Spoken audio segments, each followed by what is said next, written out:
তা বের কর, না হলে তোকে গুল্লি করে দেব। এগো কাগা, আরে সারি দেন, আপনার খালি এক পা কাঁচা মরিচ আছে আর কিছু নাই গো কাগা। কি কাঁচা মরিচ এক পা? আমরা দুই ঘরে যদি ডাকাতি করি এক পার দাম তো জীবনে হারতাম না, কিনতাম। দে দে দে কাঁচা মরিচ আমারে দি দে, আমি বাইর দিকে যাই। না না, আর কাঁচা মরিচ আমি দিতাম না। আই কত কষ্ট করি রুজি করে এই কাঁচা মরিচ এক পা কিনছি, কষ্ট মষ্ট আমি দিতে হারতাম না। তোর কি মরার ভয় নেই?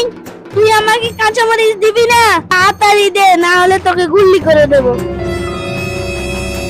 এই ডাকাত ভাই, আমার কাঁচা মরিচ নিস না। আবার যদি কিনতে হয় আমার কিডনিটা বিক্রি করে কাঁচা মরিচ কিনতে হবে। কাঁচা মরিচ কিনার আর সামর্থ্য নাই। তুমি যেন আমার মেয়েকে বিয়ে করতে চাও, তোমার কি অভিজ্ঞতা আছে? আমি হলাম বিসিএস ক্যাডার। কেডার মেডার আমার চলতো না। নেক্সট। আসসালামু আলাইকুম। ওয়ালাইকুম সালাম। তোমার পেশা কি? তা তো আমি আছে না মুসি, মানুষের জুতা সাফ করি।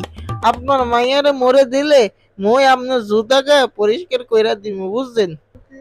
বড় বড় বিসিএস কেডাররা পাত্তা হ্যাঁ না, আর তুমি আইছো এখানে, যাও সরো। নেক্সট। তোমার পেশা কি? আমি কাঁচা মরিচের ব্যবসা করি। কাঁচা মরিচ। কি কাঁচা মরিচের ব্যবসা করো? আমি তো তোমার মতন জামাই তো করছিলাম। অন্তত কাঁচা মরিচ কিনে খেতে হবে না। என்ன பொழப்பு இது? நம்ம வாழ்க்கை எதை நோக்கி பயணமா போய்கிட்டு இருக்குன்னே தெரியலையே. ஆ